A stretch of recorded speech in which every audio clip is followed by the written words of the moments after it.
Hello everyone, welcome to YouTube Express Assam.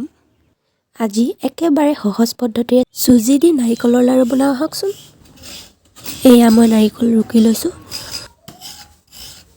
আচলতে mixer গ্ৰাইণ্ডাৰত পিচি ল'লে বেছি মিহি হয়।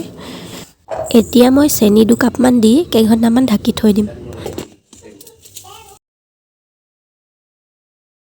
ইয়াত মই 1.5 কাপমান চুজি লৈছোঁ। এতিয়া কম জুইত চুজিখিনি অলপ ৰঙচুৱা হ'লৈকে ভাজি থাকিম। এয়া চুজিখিনি হৈ গৈছে, এতিয়া কিবা এটা পাত্ৰত নমাই থ'ব। এতিয়া এটা চচপেনত ৰুকি থোৱা নাৰিকলখিনি ভাজিব। ইয়াত মই আগতেই চেনি মিক্স কৰি থৈছিলোঁ।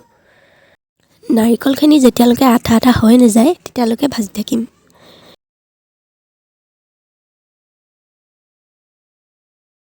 এয়া দেখিছে আঠা আঠা হৈ আহিছে। এতিয়া অলপ ইলাচি গুড়ি ছটিয়াই দিব। এতিয়া ভাজি থোৱা চুজিখিনি নাৰিকলৰ মিশ্ৰণখিনিত লাহে লাহে ঢালি লাড়ু বনাই ল'ব। এয়া চুজি দিয়া নাৰিকল লাড়ু হৈ গৈছে। এনেকৈ লাড়ু বনাই খাবচোন, বৰ সোৱাদ হয়। তাতে যদি ফিকা চাহকাপ থাকে তেনেহ'লেতো ক'বই নালাগে।